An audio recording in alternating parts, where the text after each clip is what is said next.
ओम शांति। हम आज के सेशन को शुरू करेंगे। जो कल हम सभी ने सुना उसको थोड़ा सा प्रैक्टिस करते हुए, ऐसे तो सारे दिन में आप सभी ने अभ्यास किया ही होगा। विशेष रूप से क्या अभ्यास किया सारे दिन में कल?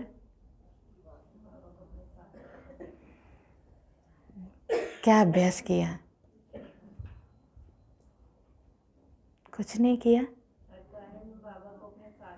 हर कार्य करते हुए बाबा को साथ रखना, शिव पिता को साथ रखकर हर कर्म करना। और जब साथ रखते हैं तो क्या अनुभव किया?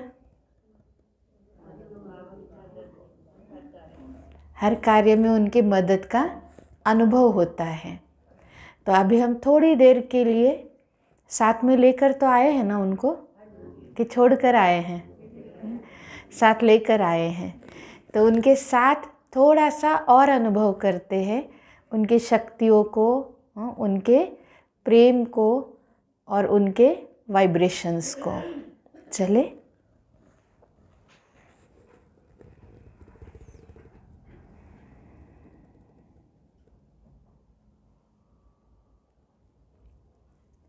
ओम शांति। अपने सारे विचारों को चारों तरफ से समेटते हुए अपने स्वस्वरूप में केंद्रित होंगे।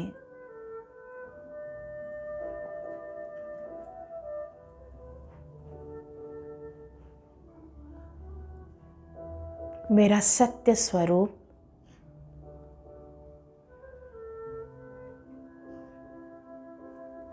इस देह के मालिक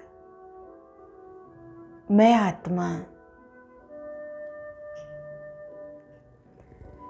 मस्तक सिंहासन पर विराजमान हूँ।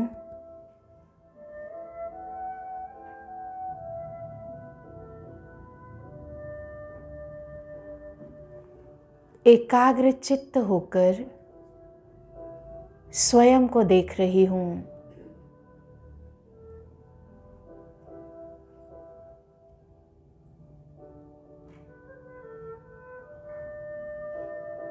मैं अपने आप को चार्ज महसूस कर रही हूँ।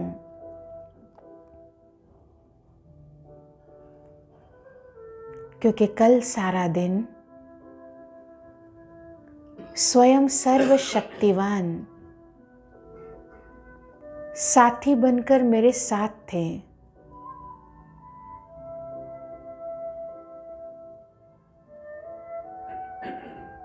इसलिए मैं भी स्वयं को उन शक्तियों से भरपूर अनुभव कर रही हूँ।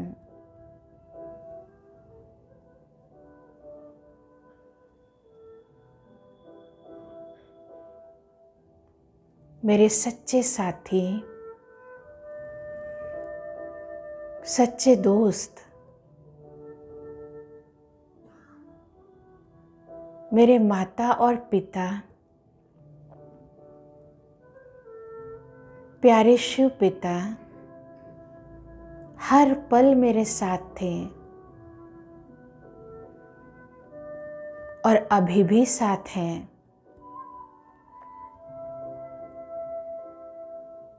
मैं अनुभव करती हूँ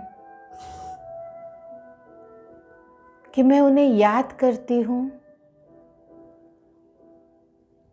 और याद करते ही मैं उनकी उपस्थिति को महसूस करने लगती हूँ।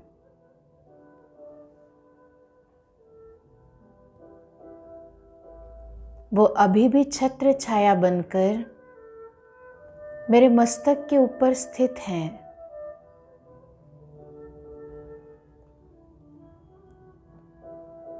और अपनी शक्तियाँ किरणों के रूप में मुझे दे रहे हैं।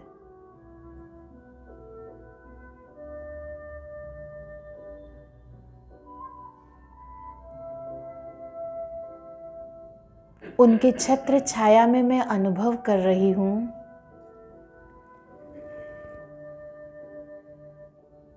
कि वो अपने सारे वरदान मुझे देकर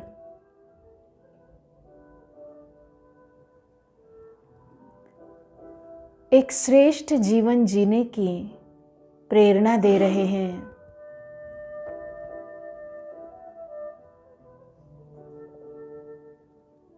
वो मेरे मार्गदर्शक बनकर मेरे साथ हैं।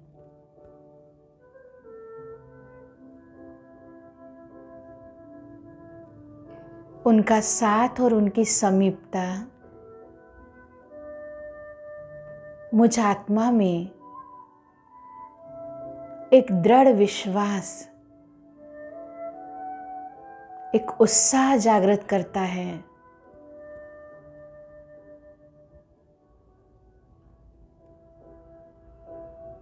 मीठे बाबा, मैं आपकी संतान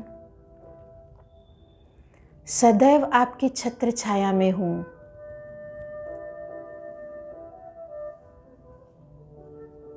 आप साथी बनकर ऐसे ही सदा साथ चलना।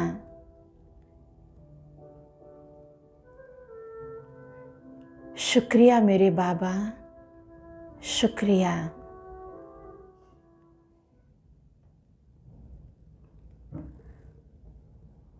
ओम शांति।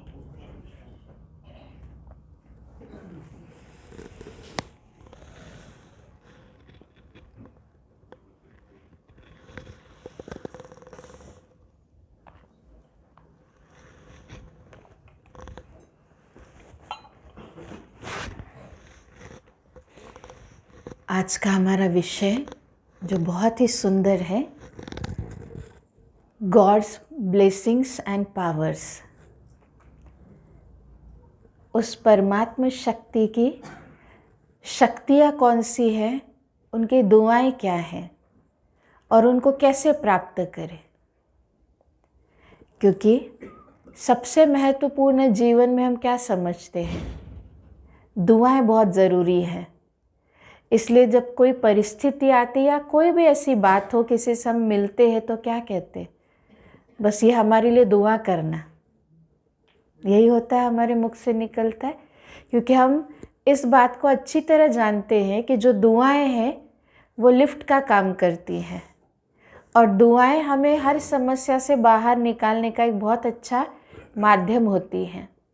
जब हम खुद को सक्षम महसूस नहीं करते तो हम दुआओं पर निर्भर होते हैं, और जब कोई कार्य होता है तो क्या कहते हैं, ये सबकी दुआएं थी, सबके बड़े आशीर्वाद थे, जो ये कार्य, कठिन कार्य भी सहज रीति पूरा हो गया। तो अगर मनुष्य की दुआएं हमारे कार्य सहज कर सकती है, ऐसा हम मानते हैं, हमें मदद कर सकती है, तो फिर परमात्मा शक्ति, उस ईश्वर की दुआएं क्या नहीं कर सकती, सब कुछ कर सकती हैं। कहते कि ईश्वर की दुआएं तो फिर चमत्कार कर सकती हैं, माना हमारी सोच से भी परे। इसलिए हम जब भी ईश्वर के आगे जाते हैं तो उनसे दुआएं मांगते, आशीर्वाद मांगते, वरदान मांगते हैं। हर समय हम उनसे यही कामना करते हैं। पर जो ईश्वर से हम मांग रहे हैं, महसूस करते कि हाँ हमें मिल रहा है। मैंने कोई दुआ मांगी और मुझे मिल गई। मैंने किसी कार्य के लिए भगवान के आगे कहा और मेरा काम बस हो गया पूरा कहते ही।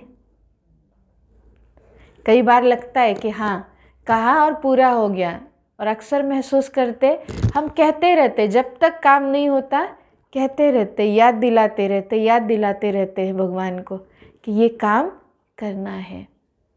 पर प्रैक्टिकल में अगर देखा जाए तो दुआएं हैं क्या? दुआएं जो है, दुआएं देने वाला तो दुआएं दे देता है। दुआएं एक प्रकार की एनर्जी है, बहुत हाई लेवल की एनर्जी। क्योंकि दुआएं माना जब सामने वाला कोई व्यक्ति बहुत अच्छे भाव में स्थित होकर बहुत अच्छे विचारों की तरंगें स्प्रेड करता है, वो हमें देता है।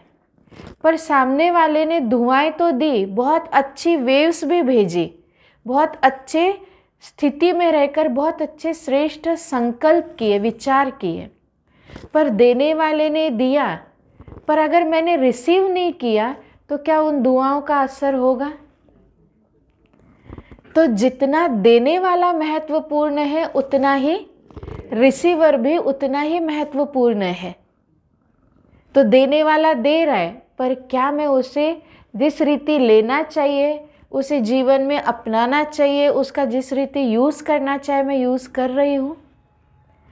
आपने मुझे खुश होकर एक बहुत अच्छा गिफ्ट ला कर दिया, मैंने वो गिफ्ट ले तो लिया, पर या तो वो गिफ्ट मैंने किसी को फॉरवर्ड कर दिया, किसी और को दे दिया, या ऐसे ही रख दिया, उसका उपयोग किया ही नहीं, तो आपने जो दिया उसका मुझे कोई लाभ होगा? नहीं होगा। हाँ, अगर मैं उस गिफ्ट को देखकर यूज़ करती हूँ तो कहेंगे आपके दिए गिफ्ट का मुझे फ़ायदा हुआ, लाभ हुआ। अगर यूज़ किया ही नहीं उसे तो उसका कोई फ़ायदा नहीं है। ठीक ऐसे ही सामने वाला व्यक्ति मेरे लिए दुआ करता है, आशीर्वाद देता है, पर मैं रिसीवर हूँ। अगर मैं वो दुआ जिस भाव से उसने दी उस भाव से मैंने उसे रिसीव किया ही नहीं, तो क्या वो मेरे जीवन में फ़ायदा देंगे? नहीं दे सकती है। तो जितना देने वाला महत्वपूर्ण है उतना ही लेने वाला भी महत्वपूर्ण है। ठीक ऐसे ही गॉड, जिसे हम ईश्वर कहते हैं या शिव बाबा कहते हैं, वो एक बहुत हाई एनर्जी है, और वो जो हाई एनर्जी है वहाँ से उसे देने की भी ज़रूरत नहीं है। ऑटोमेटिक वहाँ से जो दुआएं हैं, एनर्जी है, जो पावर्स है, वो सारी ऑटोमेटिक फ्लो हो रही है। तो देने वाला तो कंटिन्यूअसली दे रहा है, पर क्या हम ले रहे उसे? हम कहते हैं भगवान दुआ करो, आशीर्वाद करो, भगवान ये शक्ति दे दो, मन की शक्ति दे दो। वो दे रहा है। जैसे सूर्य है, सूर्य क्या कर रहा है? कंटिन्यूअसली आपको एनर्जी दे रहा है, ऊर्जा भी दे रहा है, गर्माहट भी दे रहा है और रोशनी भी दे रहा है। तो ऊर्जा तो वो कंटिन्यूअसली एक ही लेवल पे सबको दे रहा है, पर क्या मैं उसे ले रही हूँ? अगर मैं ले नहीं रही हूँ तो मैं सूर्य से कह भी नहीं सकती कि आप मुझे क्यों नहीं दे रहे हो। वो कहेगा मैं तो सभी को एक जैसा दे रही हूँ, देने की भी ज़रूरत नहीं, वो नेचुरल उनमें से वो ऊर्जा फ्लो हो रही है। पर डिपेंड करता है कि लेने वाला किस रीति ले रहा है। अगर कोई खिड़की दरवाजे खोल दे तो रोशनी आएगी।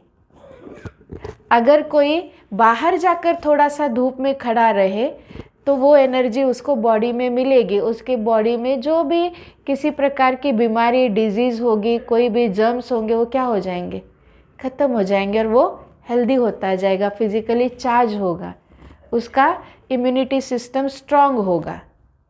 पर धूप में जाकर खड़ा होगा तब, अपने आप नहीं होगा।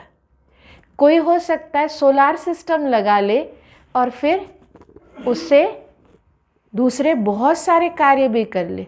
कोई सोलार सिस्टम से भोजन भी पका लेता है, कोई बिजली भी तैयार कर लेता है, पानी भी गर्म कर लेता है। तो सूर्य की ऊर्जा एक बराबर सभी जगह फैली हुई है। सूर्य दे रहा है, महत्वपूर्ण है, पर उससे महत्वपूर्ण कौन है?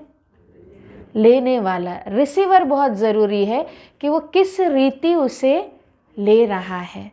तो ऐसे ही परमात्मा, शिव पिता, भगवान, वो गॉड हमें हर समय एनर्जी दे रहा है, पर क्या मैं उस एनर्जी को ले रही हूँ? तो लेने की मेहनत तो मुझे ही करनी पड़ेगी ना। तो कई कहते भगवान ये काम कर दो, भगवान वो काम कर दो, भगवान ऐसा कर दो, भगवान वैसा कर दो, बहुत सारी बातें हम कहते। भगवान कहता है मैंने तो एनर्जी दे दी, अब जिस रूप में आपको यूज़ करना है आप करो, पर वो लेने की मेहनत आपको करनी पड़ेगी। जैसे हम कहीं जा रहे हैं, रास्ते में गाड़ी बंद हो गई, ड्राइवर सीट पर हम बैठे हैं, अब किसी से हम कह सकते कि भाई थोड़ा सा गाड़ी को धक्का दे दो, कुछ प्रॉब्लम आई है। धक्का देने वाले ने गाड़ी को धक्का दिया, पुश किया, पर जब वो पुश करे तो उस समय इमीडिएट बिल्कुल सही वक्त पर मुझे गाड़ी को स्टार्ट करना, वो काम तो मुझे ही करना पड़ेगा। मैं भी सीट से उतर जाऊँ और कहो कि धक्का दे दो गाड़ी चले, तो संभव है नहीं। दूसरा मुझे इतनी मदद कर सकता है कि वो पुश कर सकता है, पर पूरे पावर के साथ उसको सही समय पर स्टार्ट करना, वो काम तो मेरा ही है, मुझे ही करना पड़ेगा। जैसे किसी ने गिफ्ट तो दे दी, बहुत अच्छी गिफ्ट दी, पर उसे खोलकर उसे यूज़ करना, उसका फ़ायदा लेना, वो काम मेरा है। तो दुआएं देने वाले जितना ही महत्वपूर्ण दुआएं लेने वाला भी है। हमें लेना आना चाहिए। जैसे हम कहते हैं देना एक बहुत बड़ा गुण है, देने वाला बहुत बड़ा दाता होता है, पर हम कहते लेना भी एक बहुत बड़ी कला है, एक बहुत बड़ा आर्ट है। आपको लेना आना चाहिए। एक कहानी हम हमेशा सुनते हैं और कभी शेयर भी करते हैं कि लेना कितना बड़ा आर्ट है, और वो हर एक को भी लेना नहीं आता है। जिसको लेना आ जाए फिर तो उसके पास सब कुछ होगा। तो एक बार एक राजा जिसकी कोई संतान नहीं थी, और राजा के पास काफ़ी सारी धन संपत्ति, राजा बहुत अच्छा नेक दिल, प्रजा की सेवा करने वाला। राजा सोचता है कि जब कोई वारिस है नहीं और कोई योग्य मिल भी नहीं रहा है, तो दूसरे राज्य के लोग इसे लूट ले, उससे बेटर है कि मैं अपनी सारी संपत्ति प्रजा में बांट देता हूँ, कम से कम मेरी प्रजा सुखी होगी। तो एक दिन फिक्स किया गया और सारी प्रजा को न्योता दिया गया, निमंत्रण दिया कि सब महल में आ जाए इस समय पर। इतने समय के लिए, कुछ घंटे के लिए महल के दरवाजे सबके लिए खुले रहेंगे, और जिसको जो चाहिए वो ले सकता है। जो जिस चीज़ पर हाथ रखेगा वो चीज़ उसकी हमेशा के लिए हो जाएगी, वो ले जा सकता है। तो नियत समय पर महल के दरवाजे खुले, सारी प्रजा महल के अंदर। अब जिसको जो पसंद आ रहा है, सब देख रहे, ढूंढ रहे हैं, जिसको जो पसंद आया उस चीज़ पर हाथ रखता, लेके चला जाता। एक छोटी सी बच्ची थी जो बहुत देर से खड़ी ये सारी चीज़ें देख रही थी, पर कुछ ले नहीं रही थी। तो उसके गांव वालों ने कहा, बेटा कुछ तो ले लो, क्योंकि समय पूरा हो जाएगा, फिर तुम ले नहीं पाओगे, कुछ तो ले लो। पर उसने फिर भी कुछ नहीं लिया। सैनिक थे जो वहाँ पे सब कुछ ऑब्जर्व कर रहे थे, उन्होंने कहा कि बच्चे कुछ तो ले लो, फिर भी कुछ नहीं लिया। राजा आया सर्वे करने, देखने कि सब ठीक चल रहा है। राजा ने देखा सब कुछ न कुछ लेकर जा रहे, पर ये बच्ची चुपचाप खड़ी सिर्फ देख रही है, कुछ ले नहीं रही है। तो राजा उस बच्ची के पास गया और कहा कि तुम्हें जो चाहिए वो ले सकती हो, तुम चिंता करने की ज़रूरत नहीं है, तुम जिस चीज़ पर हाथ रखोगे वो तुम्हारी हो जाएगी, तुम ले जा सकती हो। तो वो पक्का पूछती है, क्या मैं जिस चीज़ पर हाथ रखूँगी वो हमेशा के लिए मेरी हो जाएगी? तो कहता है हाँ, हमेशा के लिए तुम्हारी हो जाएगी। तो बच्ची बड़ी समझदार थी, उसने अपना हाथ राजा के सिर पर रख दिया। तो क्या हो गया? राजा ही हमेशा के लिए उसका हो गया। तो राजा का बाकी जितनी संपत्ति, राज्य, भाग्य, सब कुछ किसका हो गया? उस बच्ची का हो गया। बाकी लोगों ने सिर्फ एक एक चीज़ लेकर संतुष्ट होकर चले गए, पर उस बच्ची ने सर्वस्व ही अपना बना लिया। तो लेना, दे तो राजा सबको रहा था ना, सबको एक जैसा, जिसको जो चाहिए ले लो, पर लेने वालों ने अपनी क्षमता के हिसाब से, समझ के हिसाब से लिया। मेहनत उतनी ही की, जिसने जितनी बुद्धि लगाई, जितनी मेहनत की, उसको उतना मिला। पर उस बच्ची ने लेने की कला थी तो सब कुछ ले लिया। ऐसे ही हम कहते गॉड जो है, भगवान शिव पिता, वो सभी को एक जैसा दे रहे हैं। उनके अंदर जो सर्वशक्ति, हम कहते वो सर्व गुणों का सागर है, सर्व शक्तियों का सागर है, वो ज्ञान का अथाह सागर है, भंडार है, जो कभी कम नहीं होता है। और उसको हम कहते भी हैं 1000 सूर्यों से तेजोमय है। माना वो नेचुरल रूप में उनसे वो शक्तियाँ, वरदान, जो गुण हैं, वो सारे नेचुरल उनसे फ्लो हो रहे हैं, और वो चारों तरफ व्याप्त है। हम सब रिसीवर्स हैं। तो हम सब अपनी बुद्धि, अपनी क्षमता, अपनी समझ के अनुसार रिसीव करते। ये नहीं कि भगवान दे दो कहते रहे। वो भी कहेगा मैंने तो दे दिया है, दे दिया है, देखो तो सही, लो तो सही, मेहनत तो करो। सूर्य से कोई कहेगा कि रोशनी दो, प्रकाश दो, और घर के अंदर खिड़की दरवाजे बंद करके बैठा है, तो क्या रोशनी आएगी? नहीं। सूर्य को तो कहने की भी ज़रूरत नहीं कि मैं दे रहा हूँ, वो तो दे ही चुका है। पर खिड़की दरवाजे खोलकर बाहर आना होगा, तब रोशनी मिलेगी। ऐसे ही परमात्मा शिव पिता सर्वगुण सर्व शक्तियों का सागर है। वो गुण और शक्ति हम लेते कैसे हैं? क्योंकि हम रिसीवर है, तो हमें लेना भी सीखना पड़ेगा। क्योंकि उतनी समझ नहीं, जैसे कोई व्यक्ति बीमार होता है थोड़ा, तो डॉक्टर उसको सजेस्ट करते हैं कि भाई आप थोड़ा सा धूप में बैठा करो, सुबह 10 मिनट, 15 मिनट, आधा घंटा धूप में बैठो।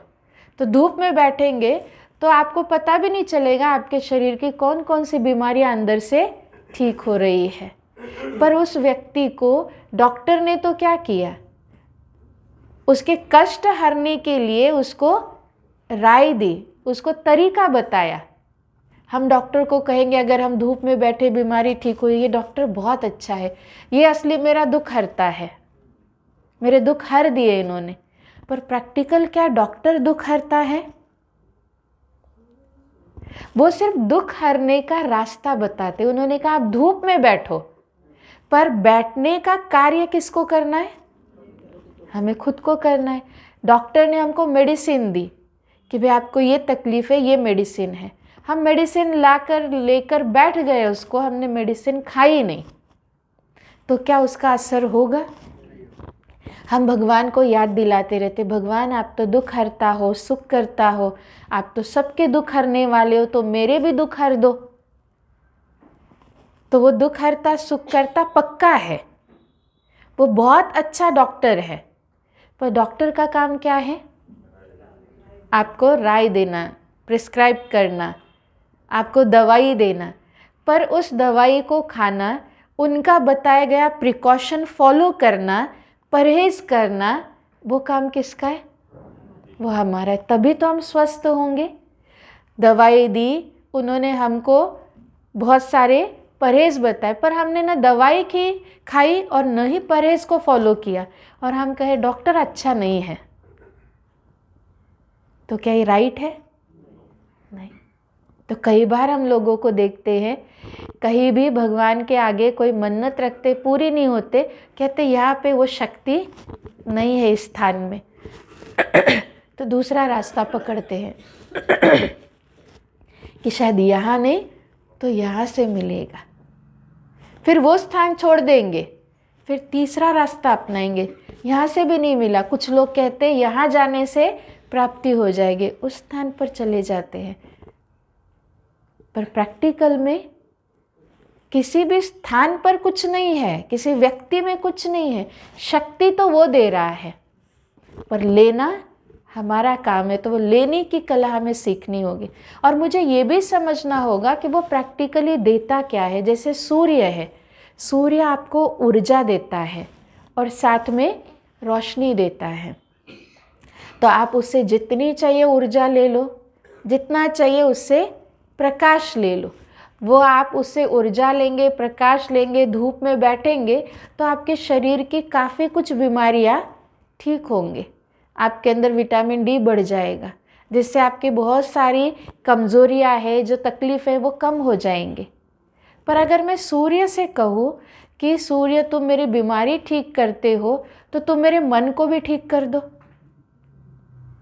मैं तन को ठीक कर रहे हो तो तुम मन को भी ठीक कर दो। पर क्या उसका वो डिपार्टमेंट है? नहीं। हम कोई कार्य भी करते, किसी जगह ऑफिस में जाते, तो हम ये समझदारी से देखते कि किसका कौन सा डिपार्टमेंट है और मुझे कौन सा काम किस डिपार्टमेंट के किस व्यक्ति से कराना है।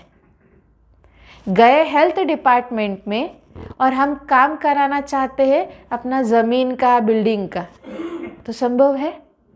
नहीं। तो मुझे उस डिपार्टमेंट में जाना होगा। गए हम किसी मंत्री के पास और कहते कि मेरा इलाज कर दो, चलेगा? नहीं। जिसका जो डिपार्टमेंट है वहाँ से वही चीज़ संभव हो सकती है। तो सूर्य से हम नहीं कह सकते हैं कि आप मेरा तन ठीक कर सकते हो तो मन को भी ठीक कर दो, या फिर मेरी नौकरी लगवा दो, मेरा प्रमोशन करा दो। नहीं हो सकता है।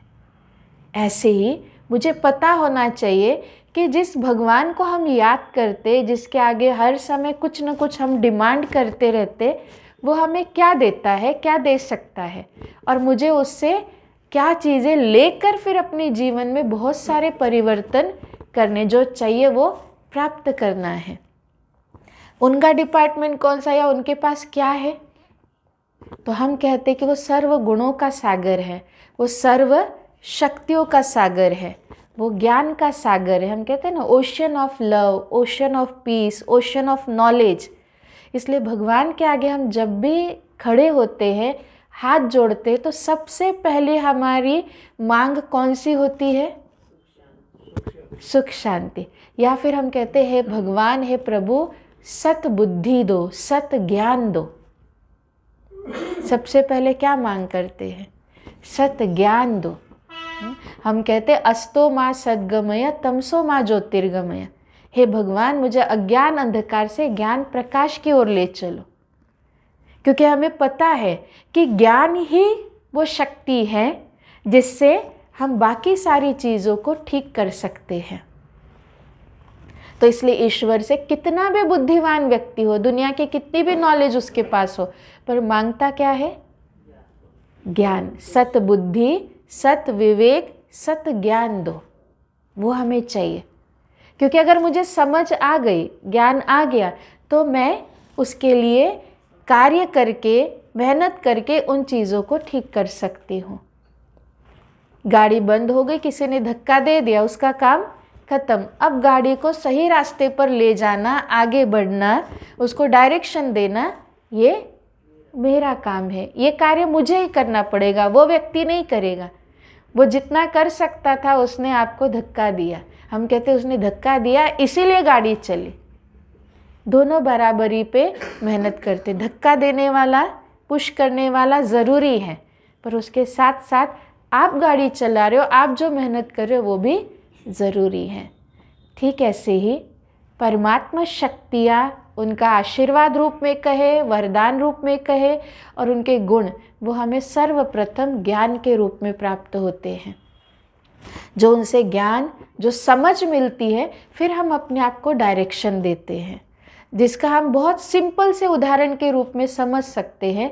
हम कहीं भी जाते हैं, पहले होता था हम कहीं जाते थे तो जीपीएस नहीं होता था, हम कहीं जाते तो 10 जगह रुक कर पूछते थे, नहीं पता होने पर बार बार रुक कर पूछते, भाई ये रास्ता सही इधर ही जाता है ना, फिर पूछ पूछ के आगे बढ़ते थे। पर आजकल जीपीएस ऑन कर लेते हैं और बस ड्राइव करते रहते हैं, तो हम सही जगह बिल्कुल कंफर्टेबली, आराम के साथ, लगभग समय पर पहुंच जाते हैं, बड़े सुकून के साथ, बिना किसी चिंता, बिना किसी फिक्र के।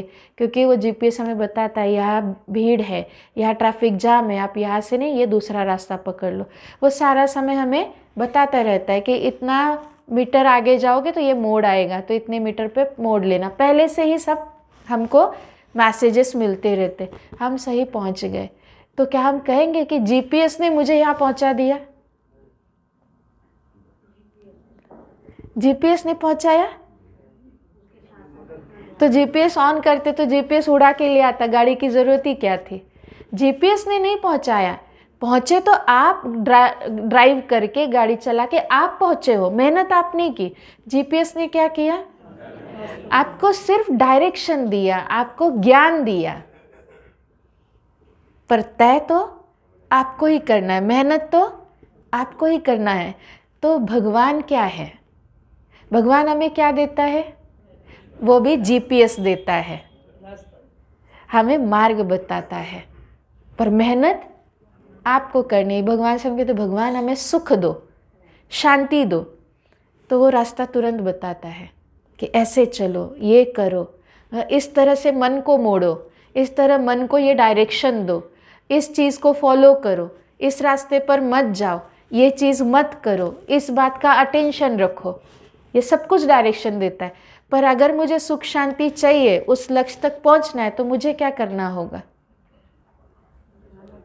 जो जो डायरेक्शन मिल रहे हैं मुझे उस डायरेक्शन को फॉलो करना होगा।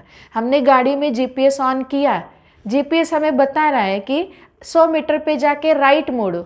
हम कहते हैं नहीं नहीं, राइट मुड़ने से कुछ नहीं होगा, और थोड़ा आगे चलते और फिर हम लेफ्ट ही मुड़ेंगे या आगे जाकर राइट मुड़ेंगे। तो आप अपनी मनमत मिक्स करोगे तो क्या होगा? आप सहज रीति अपने स्थान पर नहीं पहुंचोगे, आप मनमत मिक्स करते जा रहे हो। फिर जीपीएस कुछ भी कहे, आपको उसका लाभ नहीं मिलेगा। ठीक ऐसे ही शिव पिता हमें ज्ञान देते हैं, समझ देते हैं, जिसकी हम सबसे पहले ईश्वर से डिमांड करते हैं। सत बुद्धि सत ज्ञान दो, वो देता है हमें, पर हम अपनी मनमत मिक्स करते रहते। जैसे अभी पिछले 3 दिनों में हमने सुना, जो कि उस परमात्मा का जो सबसे हाईएस्ट एनर्जी, जहाँ से एनर्जी मिलती है, जीपीएस कहाँ से चलता है? कहीं ना कहीं सर्वर से कनेक्ट है, जहाँ से उसको मैसेज मिलता है तब जीपीएस चल रहा है। ठीक ऐसे ही वो परमात्मा पिता जो सर्वोच्च शक्ति, सर्वोच्च एनर्जी है, वो किसी न किसी रूप में हमें ज्ञान दे रहा है। तो हमने यहाँ आकर उनका जो ज्ञान लिया, ये हमने जीपीएस ऑन किया, आपको यह सिखाया जीपीएस ऑन करो। तो हमने उसमें देखा कि भाई सारे दिन में कम से कम पहले दिन बताया कि भोजन करते, कोई भी चीज़ ग्रहण करते, अपने आप को एक संकल्प दो, मैं आत्मा एक शांत स्वरूप आत्मा हूँ, मैं प्रेम स्वरूप आत्मा हूँ। अब वो हमको डायरेक्शन मिल गया। सारे दिन में काम करते, व्यवहार में आते, खाते पीते, मुझे ये छोटा छोटा आधा मिनट का अभ्यास करना है। दूसरे दिन दूसरे हमें रास्ता, दूसरा डायरेक्शन मिला कि परमात्मा पिता को शक्ति रूप में इमर्ज करो, अपना साथी बनाओ। तीसरे दिन कहा उसे बिल्कुल अपना दोस्त या माता पिता समझकर, मानकर उनको अपने साथ अनुभव करो, हर कार्य उनके साथ करो।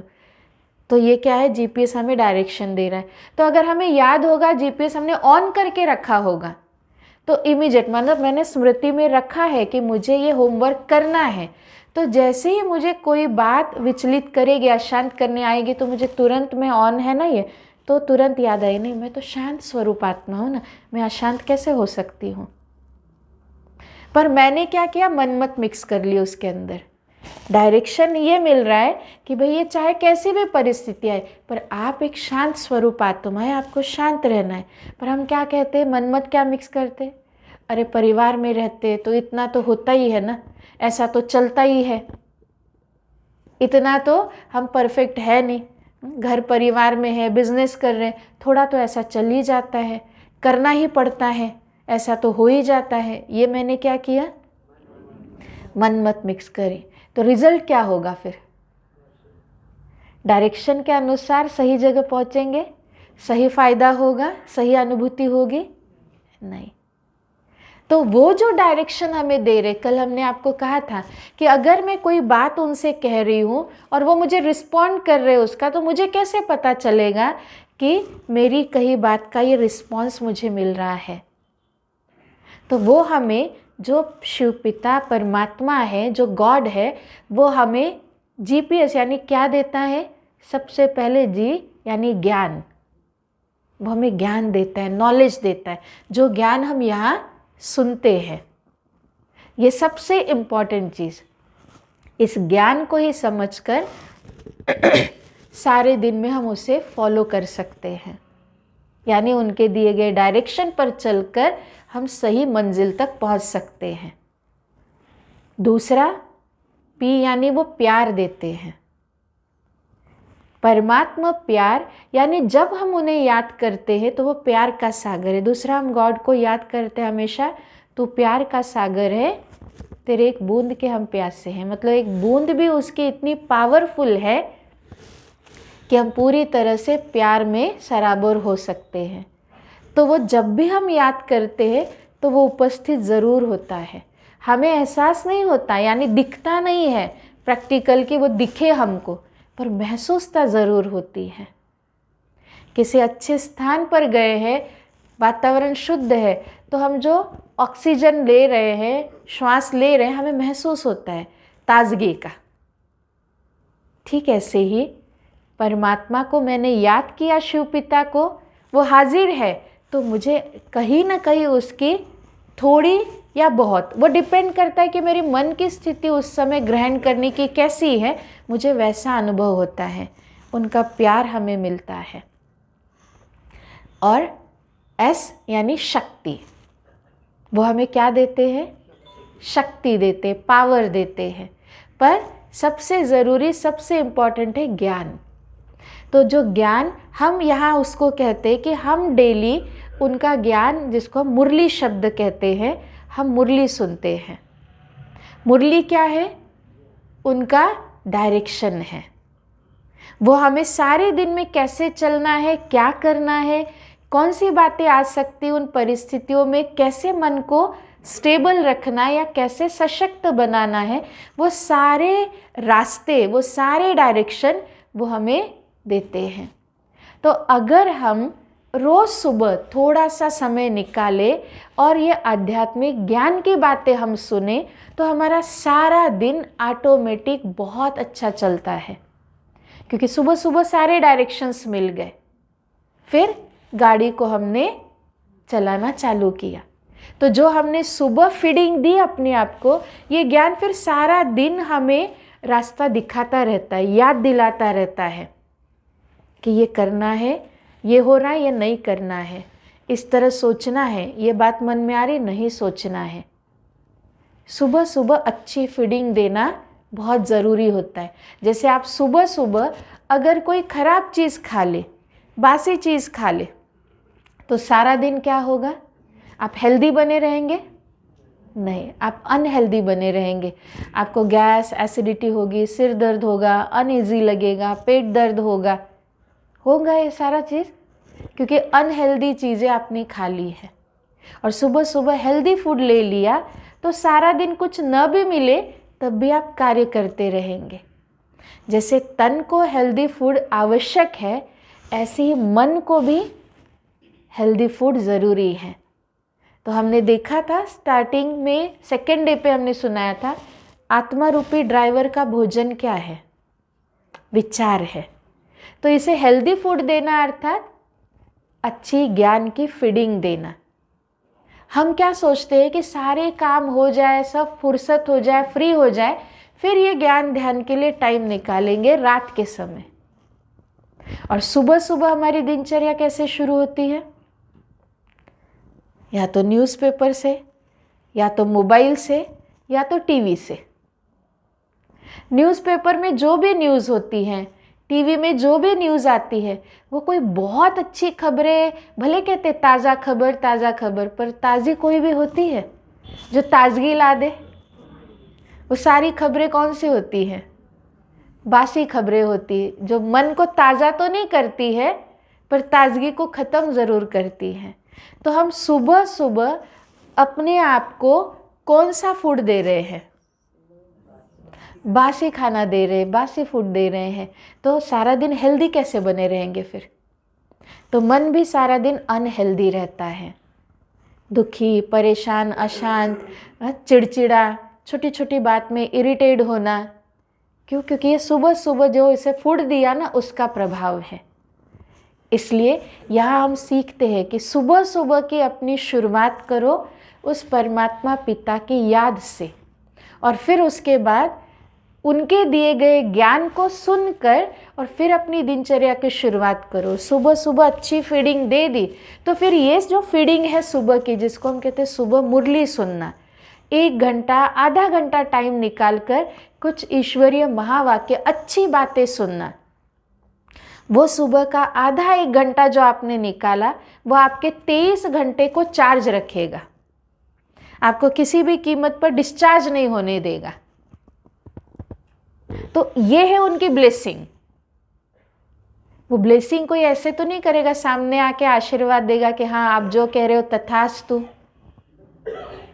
ये ब्लेसिंग है जो उनका ज्ञान हमें रोज मिलता है, जो हमें सारे दिन में सही मार्ग पर चलने की प्रेरणा देता है और मुझे बार बार डायरेक्शन देता है, गलत मार्ग जाने से रोकता है। ये ज्ञान उनकी सबसे बड़ी ब्लेसिंग है। और फिर उनका प्यार और शक्ति। जब उनके ज्ञान को सुनते हैं, समझते, अपनाते हैं तो ऑटोमेटिक लाइफ बहुत सहज होने लगती है। आत्मा के अंदर जो कुछ बीमारियां हैं वो ख़त्म होने लगती है और हम हेल्दी बनने लगते हैं। तो ये उनकी शक्ति है। कोई भी डॉक्टर, जैसे हमने कहा, दवाई देगा पर खाना आपको है, तो उन्होंने जो हमें ज्ञान दिया ये उनकी कृपा है, ये उनकी ब्लेसिंग है, पर उसे फॉलो करके, उसे जीवन में अपना के उसका फ़ायदा लेना ये हमारा काम है। और जब हम उसका फ़ायदा लेते हैं, उसे अपनाते हैं, तो जो अंदर से हम बहुत चार्ज हो जाते हैं, ये उनका प्यार, ये उनकी शक्ति है। जैसे हमने कहा, सूर्य की रोशनी में आप धूप में खड़े रहते हैं या बैठते हैं 10 मिनट 15 मिनट, तो आपको नहीं पता है आपके शरीर के अंदर क्या क्या चेंजेस आ रहे, कौन कौन से जर्म्स ख़त्म हो रहे, कौन कौन सी टॉक्सिन्स निकल रहे हैं, कौन सी बीमारी ठीक हो रही, पर आप अपने आप को धीरे धीरे हेल्दी महसूस करने लगते। तो हम कहते हैं सूर्य देव की कृपा हो गई, उनसे शक्ति मिली। पर प्रैक्टिकली वो शक्ति तो मैंने ली है, मैंने उसके लिए प्रयास किया, दिया उन्होंने, पर लिया तो मैंने है। ऐसे ही शिव बाबा हमें ये ज्ञान जो रोज़ सुबह देते हैं, ये ज्ञान उनकी ब्लेसिंग हो गई, पर मैंने उस ज्ञान को सुना और उसे सारे दिन में फॉलो किया, उसको ग्रहण किया। तो ग्रहण करते ही मेरे अंदर जो छोटी छोटी प्रॉब्लम, जो बीमारी, जो टॉक्सिन्स है, वो टॉक्सिन्स कौन से हैं? इरिटेट होना, गुस्सा आना, छोटी छोटी बातों में अशांत होना, फ्रस्ट्रेट होना, व्यर्थ बहुत सोचना, नेगेटिव सोचना, ये सारे टॉक्सिन्स हैं। तो जब तक सूर्य की रोशनी में बैठेंगे नहीं, वो टॉक्सिन्स निकलेंगे नहीं। तो ऐसे ही हम जब तक परमात्मा ज्ञान को सुनेंगे नहीं शांति से बैठकर, तब तक ये ज्ञान अंदर नहीं जाएगा। और हम जो याद करते, जैसे हम योग कहते हैं, वो याद करते हैं तो शक्ति मिलती है।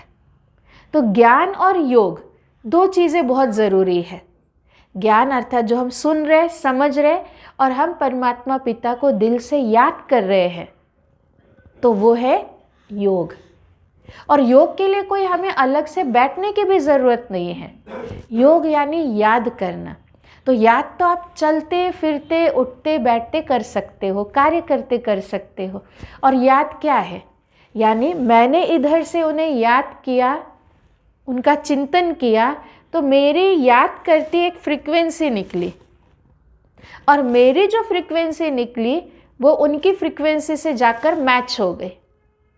और ये हम अनुभव करते अपने प्रैक्टिकल लाइफ में।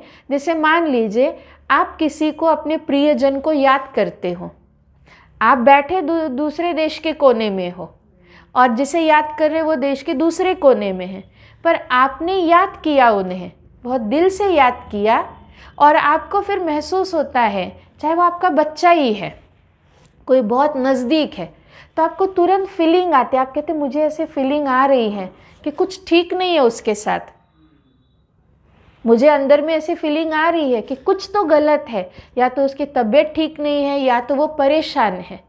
और सचमुच हमें पता चलता है बाद में कि सही में उसकी तबीयत ठीक नहीं, या तो वो किसी बात से बहुत परेशान है, जब बात होती या मैसेज मिलता है तो ये मुझे कैसे पता चला? मैं सिर्फ याद कर रही हूँ, पर मुझे कैसे पता चला कि वो ठीक नहीं है, कुछ तो गलत है, या तो बीमार है, या कुछ तो तकलीफ़ है, कोई प्रॉब्लम है? क्योंकि मैंने भी इधर से याद किया, वो भी याद कर रहे हैं, तो मेरे विचारों की फ्रीक्वेंसी उसकी फ्रीक्वेंसी से मैच हो गई, तो आदान प्रदान हो गया।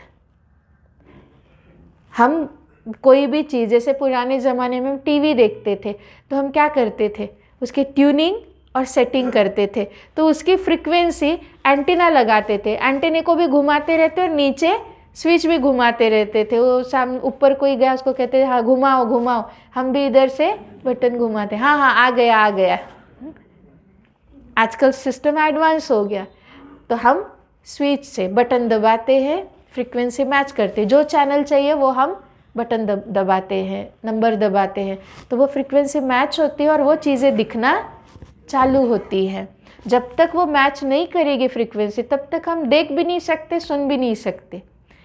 तो माना जहाँ से सैटेलाइट से जो मैसेज भेजे जाने वो भेजे जा रहे, पर रिसीवर अगर ठीक है, प्रॉपर है, और जो चैनल देखना चाहते वो चैनल सही लगाया है, तो हम वही देख पाएंगे। ठीक ऐसे ही हम किसी व्यक्ति को बहुत दिल से याद करते हैं तो हमारी तरंगें बड़ी तीव्र होती है, क्योंकि मैंने जो भी सोचा वो मेरी तरंगें बाहर निकलती है। तो मैंने बहुत दिल से किसी को याद किया, इमीडिएट वो तरंगें निकली और उस तक पहुंच भी गई, आपकी सोच से पहले पहुंच गई, और उसने भी याद किया मुझे, तो हमारे फ्रीक्वेंसी विचारों की क्या हो गई, मैच हो गई, तो मुझे महसूस होगा।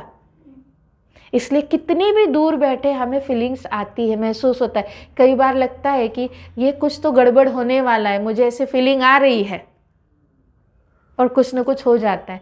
कुछ अच्छा होने वाला है, उसकी फीलिंग्स हमको आती है, तो महसूस करते हैं ना हम। हमारे पास कोई ऐसा साधन है कि जिससे मुझे पता चले, या मेरे पास कोई ऐसी आर्ट है, कोई ऐसी मैंने टेक्निक सीखी है कि नहीं मैं भविष्य का पता लगा सकती हूँ? नहीं, सिर्फ मुझे महसूसता होती है, और वो इंट्यूशंस, वो महसूसता बहुत बार बिल्कुल राइट होती है। 100% नहीं तो 50% होती कई बार, पर ये महसूसता, ये फीलिंग कहाँ से होती? मन से, दिल से। तो सोचो कि परमात्मा पिता, उसकी फ्रीक्वेंसी कितनी पावरफुल है, उससे जो तरंगे निकल रही वो बहुत पावरफुल है। तो अगर मैं इधर से उन्हें याद करूंगी, थोड़ा भी याद करूंगी, तो क्या मेरे विचार, मेरी फ्रीक्वेंसी उनके साथ मैच नहीं होगी? होगी। और मुझे महसूसता होगी कि नहीं होगी? होगी, और पक्का होगी। हाँ, परसेंटेज अलग अलग होंगे, किसी को 25% होगी महसूसता, किसी को 50%, और किसी को 100% महसूसता होगी। डिपेंड करता है कि आपकी जो फ्रीक्वेंसी वो कितनी पावरफुल है, आप कितना दिल से याद कर रहे हो, तो आपको महसूस होगा। ऐसा हो ही नहीं सकता कि आप उन्हें याद करो और उनकी याद आपकी याद से न मिले और आपको महसूस न हो। बस अपने इस रिसीवर को ठीक रखना होगा। अगर मेरा रिसीवर ठीक है तो मुझे रिसीव होगा ज़रूर। तो योग क्या है? योग माना मैं अपने रिसीवर को ठीक करके यहाँ से फ्रीक्वेंसी भेजती हूँ। जैसे आजकल कई लोग कहते हैं, साइंटिस्ट, कि अपनी फ्रीक्वेंसी भेजते जाओ, भेजते जाओ। अगर हमारी दुनिया से अलग कोई दुनिया है तो कभी न कभी हमारी फ्रीक्वेंसी उनके साथ मैच होगी और हमारा कनेक्शन उनसे जुड़ जाएगा और हमारी बात हो जाएगी। जो कहते हैं ना, एलियंस होंगे, कुछ होगा, ऐसा होगा, वैसा होगा। तो फ्रीक्वेंसी साइंस भी मानता है कि किसी दूसरे की फ्रीक्वेंसी और मेरी फ्रीक्वेंसी अगर मैच होती हैं तो वहाँ पर तुरंत कनेक्शन जुड़ जाता है और लेन देन शुरू हो जाता है। तो भगवान की फ्रीक्वेंसी इतनी प्योर है, इतनी पावरफुल है, तो मुझे उनकी फ्रीक्वेंसी से अपनी फ्रीक्वेंसी को मैच करना है, तो मुझे भी क्या करना होगा? मुझे अपने मन को भी, अपने विचारों को भी उतना ही प्योर बनाना होगा। जितना मेरा ये मन, मेरे विचार जितने शुद्ध, पवित्र होंगे, मेरी फ्रीक्वेंसी उतनी जल्दी उनके साथ कनेक्ट होगी, मैच होगी। हम भगवान के आगे मांगते बहुत कुछ है, याद भी करने की कोशिश करते, पर अपने रिसीवर को ठीक कभी रखते ही नहीं है और इसे प्यूरिफाई भी नहीं करते हैं। सारा दिन अंदर में व्यर्थ, नेगेटिव, इधर उधर का चल रहा है, और भगवान के आगे बैठकर कहते हैं कि अब मुझे शांति चाहिए, सुख चाहिए। तो उसने तो अथाह दे दिया है, आपके चारों तरफ व्याप्त है वो,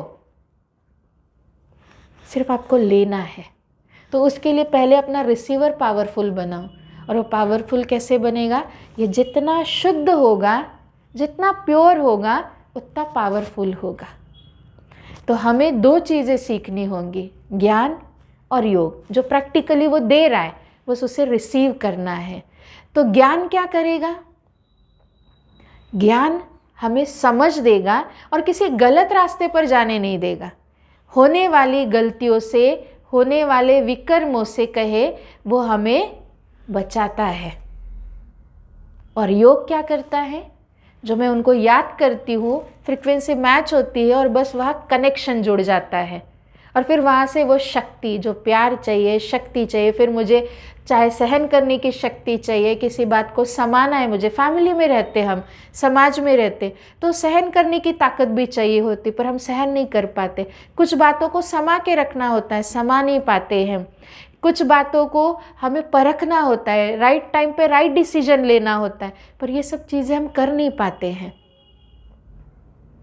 तो उसके लिए हमें योग ज़रूरी है, क्योंकि जब उस पावर सोर्स के साथ मेरी जितनी अच्छी कनेक्टिविटी होगी उतना मेरा चार्जिंग होता रहेगा, और मैं जितनी चार्ज हूँ, अंदर से सशक्त हूँ, तो उतना ही मेरे लिए किसी भी परिस्थिति को फेस करना आसान होता है।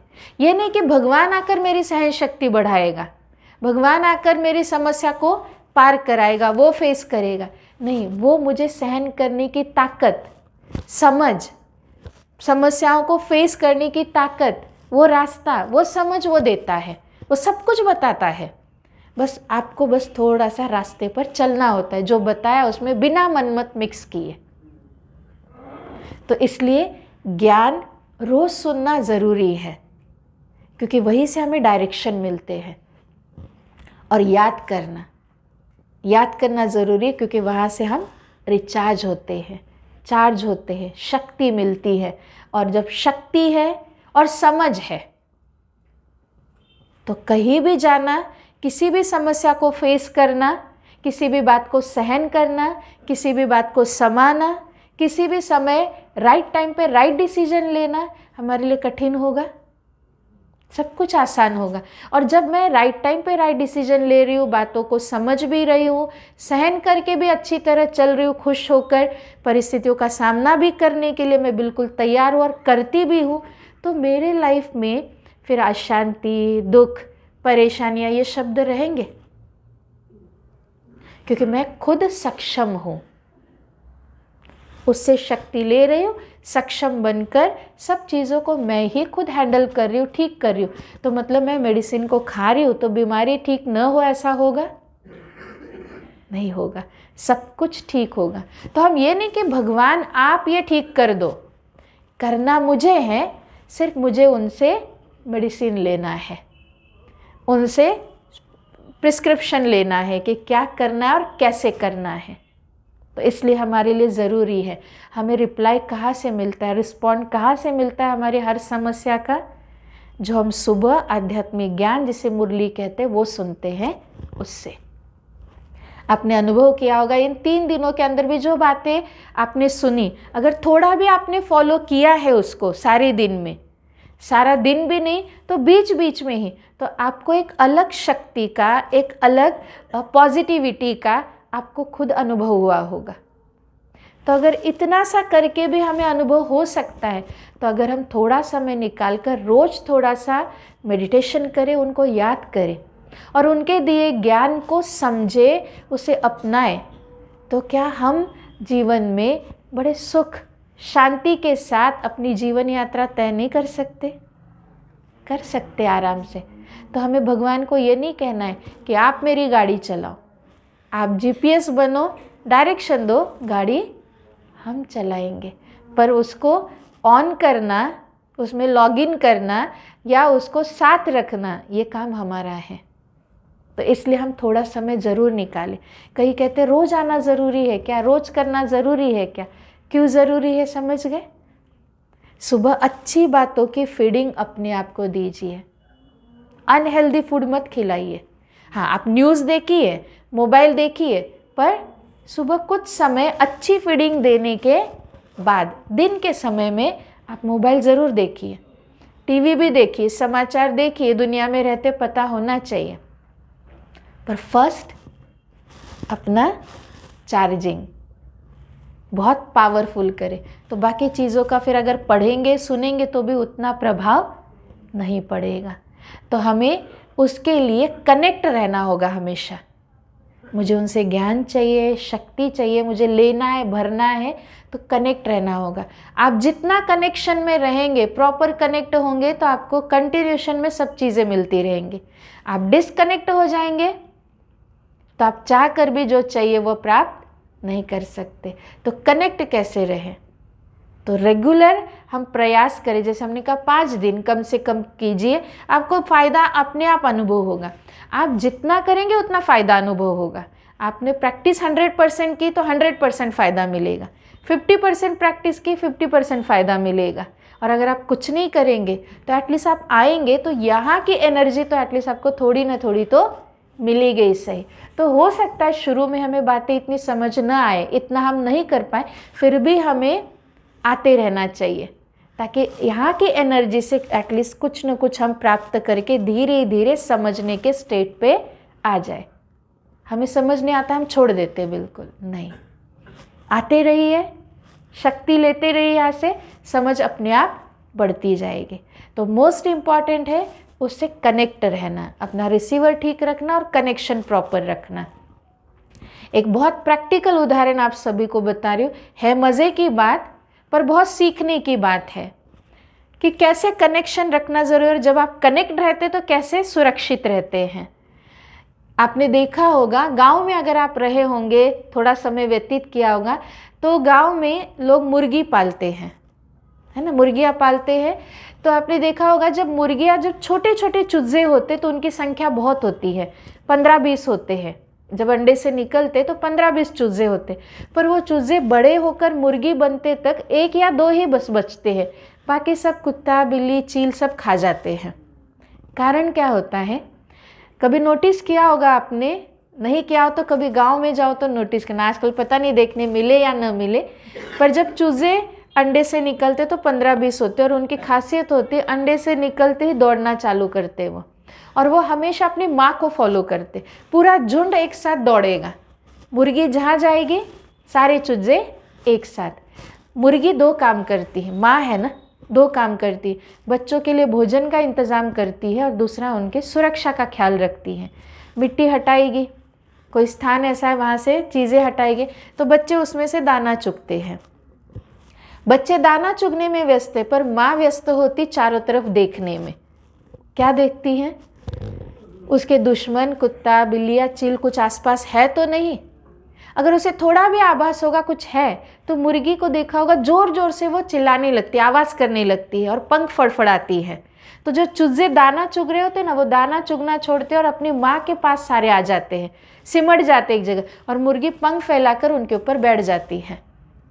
यानी बच्चे पंखों के नीचे सुरक्षित और माँ सिचुएशन को फेस करती है। तो बच्चे क्या होते हैं, बच्चे तो बच्चे ही होते हैं।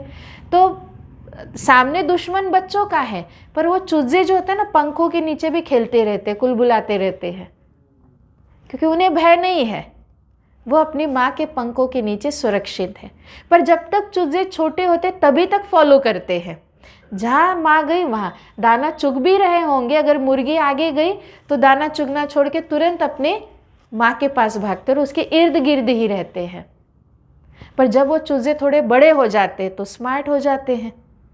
वे अपने आप को क्या समझते, जैसे आजकल के बच्चे थोड़े बड़े होते क्या समझेंगे, हम तो एजुकेटेड है, हम तो बड़े स्मार्ट है, तो माँ बाप को भी कुछ नहीं समझते हैं, अपनी मर्जी से चलते हैं। तो वो चूजे भी थोड़े बड़े हो जाते हैं ना, तो फिर वो थोड़ा दूर जाने लगते हैं, अपना दाना खुद चुगने लगते, खुद इंतज़ाम करते हैं। अच्छी बात है, पर कुछ चूजे जो है वो इतने व्यस्त हो जाते और उसी में मस्त हो जाते कि वो माँ की तरफ से ध्यान उनका हट जाता है।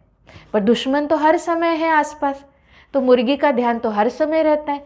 तो मुर्गी फिर भी, बच्चे बड़े भी हो गए फिर भी वो आवाज़ करती है, पंख फड़फड़ाती है।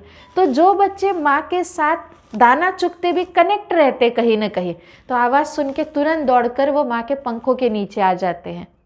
और जो बहुत व्यस्त और अपने में मस्त हो चुके होते, आवाज़ सुनते नहीं हैं, तो वो ग्रास बन जाते हैं। कुत्ते बिल्ली उन्हीं को अपना ग्रास पहले बनाते हैं, और ऐसे करते करते मुश्किल से 1 ही 2 चूजे बड़े होते तक बचते, बाकी सब खत्म हो जाते हैं।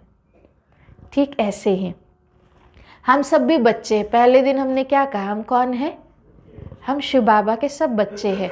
पर हम भी बच्चे जो है ना, छोटे बच्चे बनकर रहे, यानी हमेशा कनेक्टिविटी उनके साथ। कहीं भी जाए हम भले अपने लौकिक परिवार में यहाँ से जाएंगे, अपना काम काज करेंगे, बिजनेस करेंगे, जॉब करेंगे, अपने घर के काम करेंगे, ज़रूरी है, क्योंकि हम परिवार में रहते हैं। अब यहाँ तो नहीं रखेंगे सभी को कि भाई यही रहो तभी कनेक्ट रहेंगे, नहीं। आप अपने कार्य क्षेत्र पर लौटेंगे, पर जहाँ भी जाओ अपना कार्य करो, ज़रूरी है, पर सब कुछ करते आप व्यस्त रहो, मस्त रहो, पर कनेक्शन से दूर मत रहो। अपनी कनेक्टिविटी हमेशा कहाँ बनाए रखो? अपनी माँ के साथ, अपने शिव पिता के साथ। उन्हें ज़रूर याद करते हर कर्म करो। तो उनके कनेक्शन में जब रहेंगे, प्रॉपर रिसीवर जो ठीक है और जुड़ा हुआ है, तो कुछ भी होना होगा तो तुरंत वहाँ से मैसेज, इंट्यूशन मिलेगी, मुझे भासना आएगी ही आएगी। क्योंकि वो अगर हमारे माता पिता हम कहते हैं और परम माता परम पिता है, तो क्या वो हमारी सुरक्षा के लिए हमें भी नॉक नहीं करेंगे? वो भी नॉक करते और अपनी 1000 भुजाओं के पंख फैलाते हैं सुरक्षा के। तो जो जिसका रिसीवर ठीक है और तुरंत वो महसूस होता है, मैसेज मिलते ही उनकी छत्र छाया में आ जाते हैं और सुरक्षित हो जाते हैं। फिर कैसी भी परिस्थिति हो, कितनी भी बड़ी बात आ जाए, वो मस्त रहते हैं। देखने वालों को, दुनिया वालों को लगता है अरे इनके सामने तो बहुत बड़ी परीक्षा है, इनके ऊपर इतना बड़ा पेपर आया है, इनके घर में इतनी बड़ी समस्या है, इनके साथ इतनी बड़ी घटना घटी, पर इनको देखकर तो लगता ही नहीं कि कुछ हुआ है। क्यों? क्योंकि हम उस 1000 भुजाओं के उन पंखों के नीचे सुरक्षित होते हैं। तो पेपर सामने कितना भी बड़ा हो, बात कितनी भी बड़ी हो, फिर भी हम मौज में रहते हैं। पर जब हम उनके कनेक्शन से बाहर चले जाते हैं, सिर्फ व्यस्त हो जाते अपने ही कामों में, कनेक्टिविटी टूट जाती, तब क्या होता है? वो फिर भी हमें नॉक करते हैं, यानी आवाज़ देते हैं, मैसेज भेजते हैं, पर चूँकि मैं उस मैसेज को रिसीव नहीं कर पा रही हूँ, मेरा कनेक्शन कट हो गया, डिस्कनेक्ट हो गए हम, तो मैसेज मिलता नहीं है और हम परिस्थितियों का, समस्याओं का ग्रास बन जाते हैं, दुखी, अशांत, परेशान। फिर भगवान को कहते, भगवान आप हमारा दुख देखकर भी कैसे चुप रहते हो? पर वो तो कहता है कि मैं भी सोचता हूँ कि मैं तुम्हें इतनी मदद करता हूँ, तुम मेरी मदद लेते क्यों नहीं हो? वो भी शायद चिंता करता है कि मैं सब कुछ मैसेज दे रहा हूँ, मदद भेज रहा हूँ, पर आप क्यों इतने व्यस्त हो कि मेरी बात सुन नहीं रहे हो? क्यों डिस्कनेक्ट होकर बैठे हो? तो हमारा कनेक्शन प्रॉपर, हमेशा चुजे बने रहो, यानी बच्चे बने रहो, यानी कनेक्ट। बच्चा हमेशा अपने माता पिता से कनेक्ट रहता है। थोड़ा भी कहे जाएगा तुरंत पहले माँ के पास आएगा 1 मिनट, फिर बाहर जाएगा खेलने के लिए, फिर आकर देखेगा माँ है, पिता है, फिर बाहर जाएगा। उसकी बुद्धि घर में लगी रहेगी और बड़े होते ही बुद्धि इधर उधर जाना चालू, घर से दूर। तो हमेशा बच्चे बने रहे, उनकी छत्र छाया में रहे, अपना रिसीवर ठीक रखे, तो कोई भी समस्या आपके लिए समस्या नहीं होगी, पर आपके लिए मौज होगी, आनंद देगी। परिस्थितियां नहीं होंगे, तूफान नहीं होंगे, तोहफे होंगे आपके लिए। तो इसलिए हमारे लिए ज्ञान और योग ज़रूरी है। तो हम ये कंटिन्यू करेंगे, ये ब्लेसिंग, ये उनकी पावर्स रिसीव करेंगे हम सब। यस यस, बहुत अच्छा। तो चलिए हम 5 मिनट उनसे, वो दीदी भी हम, अच्छा ज्योति दीदी आए हैं, हम उनकी पावर्स को रिसीव करते हैं। अपना रिसीवर बिल्कुल ठीक रखें, कहीं से भी कनेक्ट नहीं, एक जगह से कनेक्ट। एक बार एक ही जगह कनेक्ट हो सकता है ना, 10 जगह तो हो नहीं सकता है, तो बिल्कुल एक ही जगह कनेक्ट रखेंगे। और कनेक्ट रख के आज हम दृढ़ संकल्प करेंगे कि उनके बताए मार्ग, उनका ज्ञान और उनकी याद, ये GPS हमेशा हम अपने साथ रखेंगे, कहीं भी जाए कनेक्ट रहेंगे बस। ठीक है?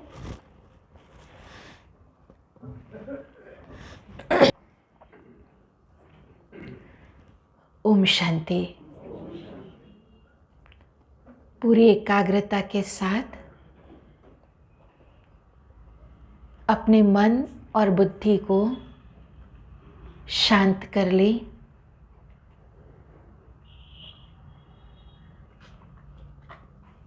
अपने आत्मिक स्वरूप में स्थित हो जाए।